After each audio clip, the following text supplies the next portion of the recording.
اے لور پیدا کېدل جرم نه دی د لور نه لور ته د بیبي فاطمې د حیا صادر په سرول کمال دی دې ته د خوله سودا خدیجة الکبرا زندگی بیانول دا زندگی ورته ښودل کمال دی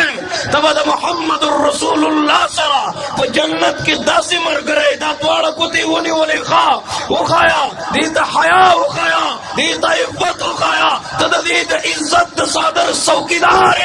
څوکیدار یې دې له دومره ازادي مه ورکوه غافله پلاره چې غټ موبایل دې ورله په لاس کې ورکړی دی او هغه کلامه سرتور سر ټولې دنیا ته کډېږي لګیا ده او د دین او اسلام د سبابۍ د بربادۍ سبب دی ستا دا لور او زه په دې انتظار یم چې زه به بل جنید بغدادي پیدا کوم دا علما کرام وګورئ الله درته څومره ښکلي علما درکړي دي په دې چغو ستړي شو راولئ دا خپل بچي موږ سره کښېنوئ چې د وخت جنید بغدادي مې درلته جوړ نه کړه بیا وایه ستا ما سره مینه نشته دی که ورته په سر مې پګړۍ کښېنښودله بیا ما ته وایه تا کې وفا نشته دی که په دې منبر مې درله کښېننولو قال الله قال رسول وینکه مې دې جوړ نه کړه مورې که ستا ادب یې نه کولو بابا جانه که ستا احترام یې نه کولو مورې که ستا د خپو د لاندې د جنت ونه لټولو بابا جانه که ستا په رضا کې د الله رضا ونه لټوله د تما ادب ونه ښودلو د تما د ختم نبوت دفاع ونه ښودله د تما د خور و لور د عزت د صادر دفاع ونه ښودله نو بیا وایه مولوي صاحب ستا ما سره وفا نشته دی بیا مې د مینې انتها وګوره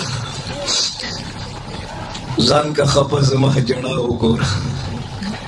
زما په شان دې به دې څوک یادوي نن په تلاش شو دا دنیا وګوره نن هم موږ سره وګوره مولوي صاحب په 5000 تنخوا باندې ناست دی ته خیرخواهي څه ته وایې زمونږ د حفظ مدرس په 2000 روپۍ ناست دی چې د پېشمني په ټیم کې چې ټوله دنیا یا موبایلو کې بدنظرۍ کې مصروفه ده یا د غفلت په خوب وده ده که نه راپاڅېدلی دی په سجده باندې پروت دی خپل الله ته جړاګانې کوي قرآن ته ناست دی موږ دپاره دعا د مغفرت غواړي موبایل په لاس کې ورکړې ما ورته ویلي دي چې ته غلا وکړه ما ورته ویلي دي چې ټوله شپه په بدنظرۍ کې تېره کړه ما ورته ویلي دي چې نشې تماشې شروع کړه نه ستا د بچي خیرخوا دی ما کتلې دي پرونه بله ورځ یو مولانا صاحب خپله مدرسه کې دیوال ته ډډه والې وه جړلې ما مولانا صاحب ولې دومره غمجنې یو شاګرد را سره یو طالب علم 20 سپارې یادې کړې وې او 20 سپارې بېغیر غلطۍ په یو ورځ باندې اورولې شوې ښه نو ما دا خو د خوشحالۍ خبره ده ته ولې دومره غمجنې ما ته مولانا صاحب هغه له مور موبایل واخېستو مدرسې یې پرېښودله او بدنظرۍ کې مبتلا شوی دی بچی ستا دی جاري هغه ته خیرخوا چا ته وې دوی سره مینه وکړئ الله به در سره مینه وکړي واوره یو کیس راغی یو ماشومه د 7 کالو بېهوشه وه موږ ورله علاج شروع کړه چې په هوش کې راغله موږ ورله ټېسټونه وکړل مولانا صاحب تا ته پته ده ما ډاکټر صاحب زر راته وایه د 7 کالو ماشومه د هغې په عزت باندې حملې شوې دي مولانا صاحب دا ظلم چا کړی تا ته پته ده ما وې ډاکټر صاحب چا کړی دی د 7 کالو د ماشوم عزت ته کم درنده کم ظالم لاس اچولی دی ما دې مولانا صاحب زړه مضبوط کا واوره د 7 کالو ماشومه پلار لګیا دی د 7 کالو د ماشوم عزت ته لاس اچوي دا د انډیا خبره نه ده دا د امریکې او انګلینډ او د خیردینو خلکو خبره نه ده دا زموږ د معاشرې ترجماني ده دا زموږ د بازارونو بېحیایي ده دا زموږ د مسلمان غفلت دی چې د زوی واده دی او د ګانو بجانو پروګرام یې پکې جوړ کړی دی موږ ته وایي مولانا صاحب ځان نه دی راته بزرګ جوړ کړی دی واده په ډنګه ډونګه خوند کوي زه ورته وایم الله خفه کېږي ما د ځان نه بزرګ نه دی جوړ کړی زه خو د خدای تعالی فقیر یم محمد رسول الله خفه کېږي دا د بې حیایي دلدل دا د غفلت انتها به من د جهنم کندو ته وغورځئ که ته الله خفه کړې هم به دا شپه تېره شي او که ته یو 2 رکعته منځو کې چې الله په کومو الفاظو ستا شکریا ادا کړم چې په ما دې دومره رحم کړی چې ما ته دې بچی راکړه او هغه دومره شو چې د واده قابل شو که نه الله ستا لاک لاک شکر دی هم به دا شپه تېره شي دې خلکو ته ویناګانې کوي وایي زما د زوی واده دی او تاسو به راځئ ښه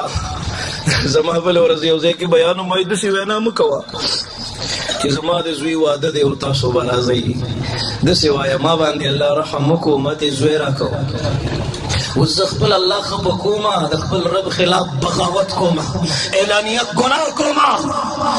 او تاسو راسره پکې شریک شئ راشئ زه خپل الله خفه کوم چې په شریکه باندې خپل الله خفه کړو داسې ویناګانې کوم خلکو ته بله ورځ کې مې ټیک ټاکره جینۍ مړه ده نو اوس دا نور ټیک ټاکران په دې میډیا راځي او دا خبرې کوي وایي د هغې چې کومې ویډیوګانې دي نو دا ویډیوګانې مه ګورئ دا ناچګانې مه ګورئ هغې ته به په قبر کې تکلیف وي او دی په خپله هم هغه شان منجیږي او ګډیږي لګیا دی اقبال تیری قوم کا اقبال کھو گیا ماضی تو سنہرا تھا مگر حال کھو گیا خلکو غلب مخه کړی وی غل غل ویلی ځای غل خلکو په منځ کې وردن نه شو او غلم چغې کړلې وی غل غلبې لوټې ته وایي تا کې 2 سوري دي وایي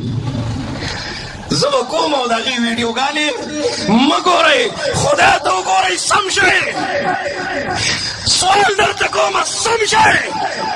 ولیکئ د رب د قهر او عذاب نه ان بطش ربک لشدید چې ونیولې که نه د الله په ذات مې د قسم که څوک دې خلاص کړي خذوها فغلوها ثم الجحیم صلوها ثم فی سلسلة زرعها 70 ذراعا فاسلکوها چې کله رب حکم کوي چې ونیسئ که نه دی به چغې کړي ما باندې رحم وکړئ ما باندې رحم وکړئ ما باندې رحم وکړئ فرشتې به ورته وایي تا باندې رحمان رحم ونه کوم من در باندې څه رحم وکړو د مسلمان لور ده او بیا د پښتون لور ده او کولاو مخ سرتور سر د پردي دکاندار مخې ته ناسته ده دا تاسو څنګه برداشت کوئ په ټیک ټاکو باندې د لږو غوندې لایک په چکر کې د لږو غوندې شهرت په چکر کې هغې خپله حیا او خپل عزت په داو باندې ولګو دا د چا بچی دی چې په دې پردو ودونو کې ګډېږي او خلک دې ویډیوګانې ښیي دا بچی هم داسې کولاو پرېښی دی دا لور هم داسې کولاو پرېښې ده او د دین او اسلام چرړې مې پرې ورې بلې د دوی اصلاح لازمي ده